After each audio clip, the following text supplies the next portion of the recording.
in the pharmaceutical space, usually it's kind of cut and dry. It's usually a numbers game trying to sell more product.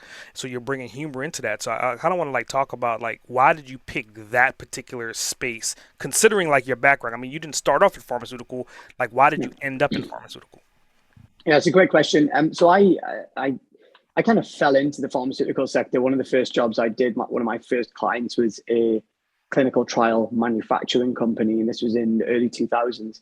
And I just found it a really interesting industry. Actually, I just was like, this is completely different. I thought I was going to go into consumer marketing. I worked for Heinz, as in the big Pittsburgh brand, and I enjoyed the experience, but I just found it quite frustrating because as I just had loads of ideas, and ideas don't really go anywhere in those types of organizations because there's just so many layers of sign off.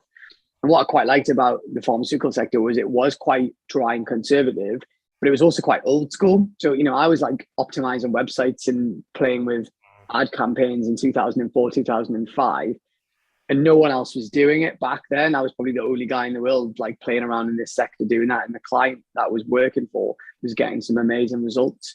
And I ended up just really loving that sector and getting to know it more and more. I love the global nature of it, so I would travel quite a bit. And it's exciting as in my early 20s going to Madrid or I remember going to New Orleans for a conference, and it was an amazing. This was pre-Instagram or Mhm. social media and all that kind of stuff. It was a really exciting time.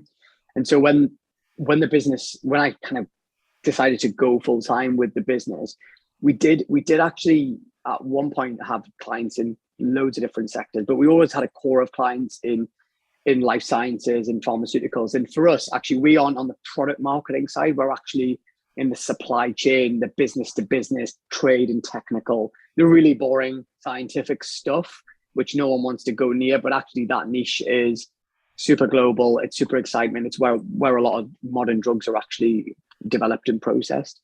And one of the things that I remember doing in 2015, we were going through a rough patch in the business, and I felt like we were losing clients as quick as we were winning them. Mhm. And I did this, a combination of different tools that I came across, and I did this analysis of our clients, looking at like clients by high and low maintenance and high and low profit.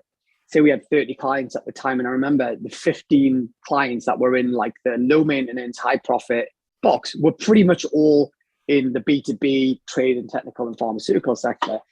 And it felt like a realization moment, like a penny dropping moment, saying like, why am I doing Mhm. all this other stuff? And I remember reading Seth Godin's books around that time as well, and he was talking about the phrase he used, which I love, is being meaningfully specific, right? Like you can get real traction when you are very specific to or very meaningful to a specific audience.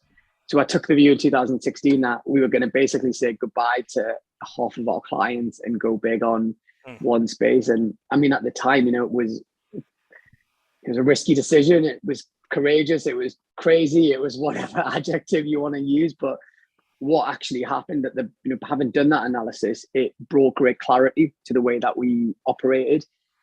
How we marketed ourselves, who we went after, who we hired, which events we went to.